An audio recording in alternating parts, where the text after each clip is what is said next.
नमस्कार, KP news 24/7 में मैं मानसी रंगदर आपके साथ 6 बजे के समाचारों में। पहले नजर डालते हैं मुख्य समाचारों पर। मंत्री प्रभु चौहान ने जिला पत्रिका भवन के निर्माण कार्य का निरीक्षण किया। कर्नाटक में 2 तस्कर गिरफ्तार, हिरण की खाल और सिंग जब्त। राज्य सरकार को अनलॉक के संबंध में विशेषज्ञ समिति की सलाह। पेट्रोल डीजल के फिर बढ़े दाम, पेट्रोल ने तोड़ा अपना ही 101 रुपए लीटर का सर्वोच्च रिकॉर्ड। AICTE के चीफ ने कहा, शिक्षा के सभी क्षेत्रों में पाठ्यक्रम को फिर से किया जाए तैयार।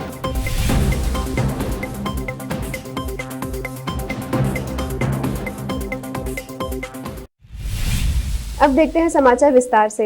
पहले समाचार स्थानीय। बिदर जिला प्रभारी मंत्री प्रभु चौहान ने कहा, राज्य के सभी जिलों में पत्रिका भवन है, लेकिन बिदर जिले का अभी तक पत्रिका भवन अभी तक तैयार नहीं है। इसको जल्द से जल्द तैयार करना होगा। वह शहर के आनंद नगर में स्थित पत्रिका भवन के निर्माण कार्य का जायजा लेकर बात कर रहे थे। मंत्री ने लोक निर्माण विभाग के अधिकारियों और ठेकेदार जीके कंस्ट्रक्शन और कर्मचारियों को बधाई दी, जिन्होंने कोविड काल में काम करना जारी रखा। प्रदेश के सभी जिलों में प्रेस हाउस है और हमारे जिले में अभी काम चल रहा है। पशुपालन राज्य मंत्री और राज्य के जिला प्रभारी प्रभु चौहान ने जल्द से जल्द काम पूरा करने का आग्रह किया है। उन्होंने शनिवार को आनंद नगर स्थित प्रेस हाउस के कामकाज का जायजा लेने के बाद संबंधित अधिकारियों व ठेकेदारों को इसकी सूचना दी। इस अवसर पर पत्रिका भवन निर्माण परिसर में अपने हाथों से पौधे लगाए। इस अवसर पर मंत्री के साथ जिला पत्रकार संघ के अध्यक्ष अशोक कारंजी सहित अन्य उपस्थित थे।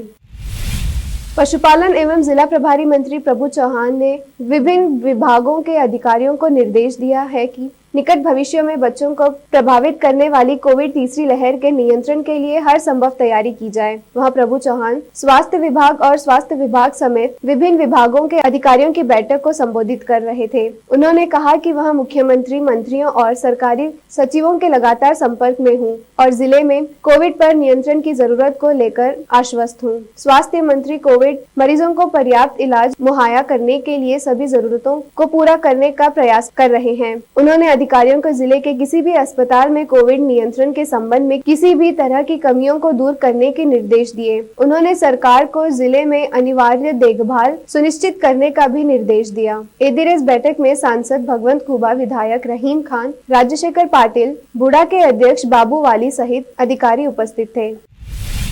अब देखते हैं समाचार राज्य के। मैसूर के गुंडलपेट तहसील के वन विभाग के अधिकारियों ने 2 तस्करी को गिरफ्तार कर हिरण के सिंग और खाल जब्त की। वन संरक्षण अधिकारी नवीन कुमार ने अपने अमले के साथ गोपाल स्वामी बेटा आरक्षी वन क्षेत्र में गश्त करते समय गोलियों की आवाज सुनी। उन्होंने तलाशी अभियान चलाने के बाद चिन्नकटे गांव के बसपा 26 और पुट्टा राजू 29 को गिरफ्तार कर 2 बंदूकें जब्त की। उनके निवास पर छापा मार कर हिरण की खाल और 2 सिंग जब्त किए।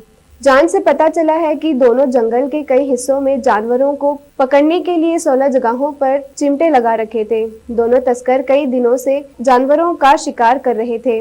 दोनों को हिरासत में लेने के बाद पूछताछ की जा रही है। मैसूर के हुनसुर पुलिस थानांतर्गत गुरुवार रात एक कार और बाइक की टक्कर से 2 लोगों की मौत हो गई। पुलिस के अनुसार गौरीपुर गांव के पास एक कार चालक ने बैलगाड़ी को ओवरटेक करते हुए सामने से आ रही एक बाइक को टक्कर मार दी। बाइक पर सवार गौरीपुर के राधेश 30 की मौत हो गई। पीछे बैठे अशोक गंभीर रूप से जख्मी होने पर उसे मैसूर की सरकारी केयर अस्पताल में भर्ती कराया गया, जहाँ कुछ देर बाद उसने दम तोड़ दिया। पुलिस निरीक्षक रवि कुमार मामला दर्ज कर फरार कार चालक को तलाश रहे हैं।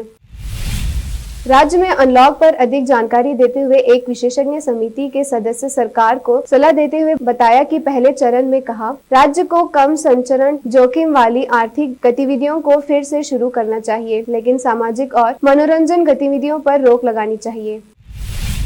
कलबुर्गी में भाजपा युवा नेता चंदू पाटिल के नेतृत्व में KMF परिसर टीकाकरण कैंप का आयोजन किया। इस कैंप सड़क किनारे कारोबार करने वाले सहित अन्य लोगों को टीका लगाया गया। इस अवसर पर पाटिल ने जिला प्रशासन द्वारा टीकाकरण अभियान चलाने के लिए आभार व्यक्त किया।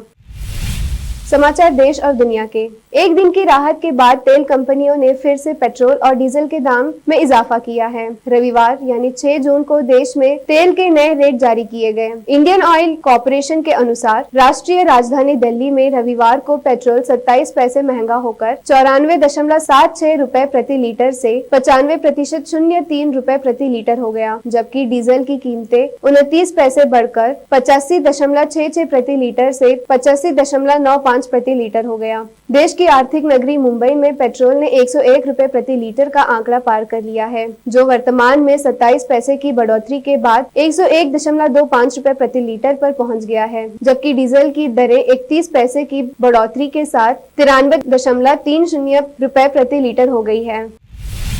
अखिल भारतीय तकनीकी शिक्षा परिषद AICTE के अध्यक्ष अनिल डी सहस्त्रबुद्धे ने शनिवार को शिक्षण प्रक्रिया में बदलाव लाने के लिए शिक्षा के सभी धाराओं में पाठ्यक्रम में संशोधन की आवश्यकता पर जोर दिया। पाठ्याचार्य एक जीवंत चीज है। AICTE के अध्यक्ष अनिल डी सहस्त्रबुद्धे ने शनिवार को शिक्षण प्रक्रिया में बदलाव लाने के लिए शिक्षा के सभी धाराओं में पाठ्यक्रम में संशोधन की आवश्यकता पर जोर दिया। पाठ्याचार्य एक जीवंत चीज है। हम दशकों तक पाठ्यक्रम पर नहीं सो सकते। प्रोफेसर सहस्त्रबुद्धे ने कहा कि दुनिया भर में हो रहे बदलावों को सीखने और सिखाने की प्रक्रिया में आना होगा। AICTE के अध्यक्ष ने SRM यूनिवर्सिटी AP द्वारा आयोजित एक आभासी सम्मेलन में भारत में उच्च शिक्षा पर एक व्याख्यान दिया। यह कहते हुए कि सभी इंजीनियरिंग कॉलेजेस को पाठ्यक्रम संशोधन के लिए जाना अनिवार्य है। सहस्त्रबुद्धे ने कहा कि यहाँ तक कि कला, विज्ञान और वाणिज्यिक धाराओं को भी इसके लिए जाना चाहिए। नई शिक्षा नीति 2020 के तहत हमने स्नातक छात्रों के लिए इंटर्नशिप, प्रोजेक्ट आधारित अनुभवात्मक शिक्षा के अलावा फैकल्टी के परीक्षण को भी अनिवार्य कर दिया है, जो बहुत महत्वपूर्ण है। उन्होंने कहा कि AICTE ने 8 मॉड्यूल फैकल्टी सर्टिफिकेशन प्रोग्राम बनाया है, जो शिक्षकों के पूरे जीवन चक्र को कवर करेगा।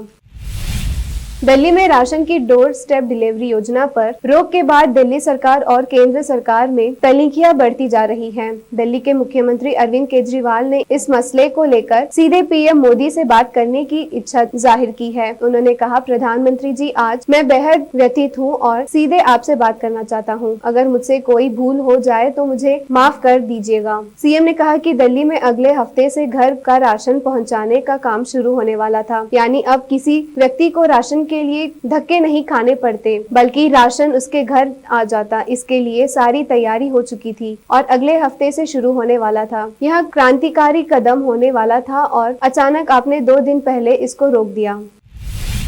महाराष्ट्र के मुख्यमंत्री उद्धव ठाकरे ने पूर्व सहयोगी भाजपा पर बिना नाम लिए निशाना साधते हुए कहा कि कोरोना वायरस महामारी के दौरान सत्ता की लालसा के साथ काम करने से अराजकता पैदा होगी। उन्होंने कहा कि जीवन बचाना अब सबसे महत्वपूर्ण है। ठाकरे ने मराठी दैनिक लोकसत्ता द्वारा आयोजित एक ऑनलाइन चर्चा में हिस्सा लेते हुए कहा कि लोग उन्हें माफ नहीं करेंगे यदि उन्होंने यह स्पष्ट नहीं किया कि वह सत्ता क्यों चाहते थे। उन्होंने कहा, अगर मुझे वोट देने वाले लोग कोविड-19 महामारी से नहीं बच सके तो सत्ता का क्या फायदा। उन्होंने विपक्षी दल का नाम लिए बिना कहा, कोविड-19 के बीच सत्ता की लालसा से काम करने से अराजकता उत्पन्न होगी। ठाकरे ने कहा कि मुख्यमंत्री बनना उनका लक्ष्य कभी नहीं रहा और शिवसेना के संस्थापक दिवंगत बाल ठाकरे से शिवसेना एक कार्यकर्ता को मुख्यमंत्री बनाने का उनका वादा अभी पूरा नहीं हुआ है। अब समय एक छोटे से ब्रेक का।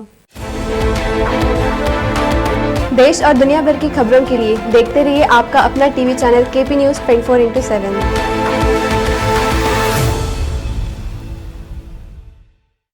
KP चैनल के निर्देशक और नूर शिक्षण संस्थान के अध्यक्ष मोहम्मद अयाज खान ने एक बार फिर आगे आकर जरूरतमंदों की तरफ मदद का हाथ बढ़ाया। राज्य में अप्रैल माह से लॉकडाउन की स्थिति बनते हुए अब जब संपूर्ण लॉकडाउन किया गया है, ऐसे में रोज काम करने वालों का रोजगार छिन जाने या अन्य कामकाज बंद रहने से परेशान चल रहे लोगों को अयाज खान ने अपनी ओर से मुफ्त राशन किट वितरण किया। अयाज खान मुसीबत के समय लोगों की मदद के लिए आगे आए हैं। वह हमेशा लोगों के कठिन समय में उनकी किसी न किसी प्रकार से बिना किसी भेदभाव से मदद करते आए हैं। बीदर में लॉकडाउन के शुरू होते ही उन्होंने लोगों को संकट का सामना न करना पड़े इसलिए राशन किट वितरण किया। शहर में विभिन्न क्षेत्रों में राशन किट वितरण कर रहे हैं। इसके अलावा खान साहब के कॉलेज तक पहुंचे जरूरतमंद लोगों को भी किट दिया जा रहा है। अयाज खान का कहना है कि लॉकडाउन के कारण लोगों में परेशानी और डर है। ऐसे में लोगों का कामकाज बंद रहने से कठिनाई का सामना कर रहे लोगों को परेशानी न हो, इसलिए सभी धर्मों के लोगों को यह राशन किट बांटे जा रहे हैं।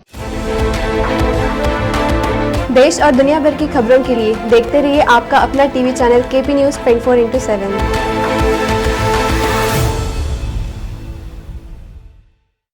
ब्रेक के बाद आप सभी का स्वागत है। देखते हैं आगे के समाचार। भारत में कोरोना वायरस के नए मामलों में लगातार कमी देखी जा रही है। यही नहीं, कोविड-19 से होने वाली मौतों में भी पहले की तुलना में गिरावट आई है। केंद्रीय स्वास्थ्य मंत्रालय की ओर से रविवार को जारी आंकड़ों के मुताबिक देश में पिछले 24 घंटे में 1,14,460 नए मामले सामने आए हैं, जो कि पिछले 2 महीने से सबसे कम है। इससे पहले 7 अप्रैल को 1,15,736 नए मामले रिपोर्ट हुए थे। वहीं बीते 24 घंटे में 2,677 मरीजों की वायरस की वजह से मौत हुई है। केंद्रीय टीकाकरण नीति पर उठ रहे सवालों और तमाम विरोधी खबरों पर भारत सरकार ने चुप्पी तोड़ी है। केंद्र ने देश में जारी टीकाकरण नीति का बचाव करते हुए असमानताओं की खबरों को निराधार बताया है। केंद्र ने शनिवार को अपनी आधार वैक्सीन नीति के तहत वैक्सीन की डोज के निजी और सरकारी क्षेत्र में वितरण को सही ठहराया है। केंद्र ने बचाव में कहा है कि 1 मई से लागू हुई वैक्सीन नीति राज्यों में सुगम टीकाकरण व उनके परिचालन के तनाव को कम करती है।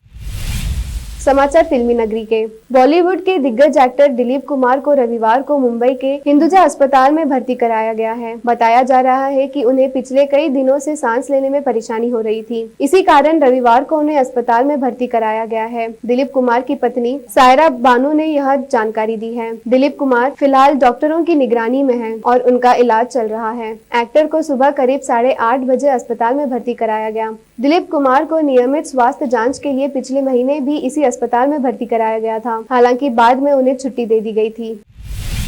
अंत में समाचार खेल जगत से। मौजूदा दौर में भारतीय क्रिकेट का बैच स्ट्रेंथ बहुत मजबूत है। अंदाजा इससे लगाया जा सकता है कि एक टीम जहां इंग्लैंड दौरे पर गई है, वहीं दूसरी जुलाई में श्रीलंका का दौरा करेगी। ये भारतीय क्रिकेट के सुनहरे भविष्य की तरफ इशारा कर रहा है। पूर्व भारतीय बल्लेबाज वीवीएस लक्ष्मण भी इस बात को मान रहे हैं। उन्होंने कहा कि भारतीय क्रिकेट में बीते कुछ सालों में जो हुआ वो बहुत रोमांचक है। हमारे पास चुनने के लिए खिलाड़ियों का बहुत मजबूत पुल है। हमारे घरेलू क्रिकेट का ढांचा इतना मजबूत है कि बहुत सारे प्रतिभाशाली खिलाड़ियों को बाहर निकालने का अवसर है। फिर से एक बार नजर मुख्य समाचारों पर। मंत्री प्रभु चौहान ने जिला पत्रिका भवन के निर्माण कार्य का निरीक्षण किया।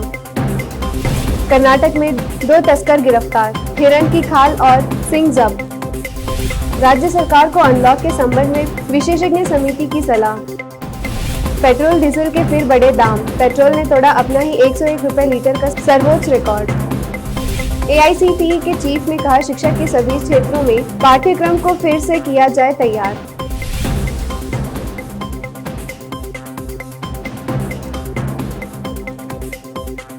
केपी न्यूज में फिलहाल इतना ही। देश प्रदेश के समाचारों के लिए जुड़े रहिए केपी न्यूज 24/7 के साथ। धन्यवाद।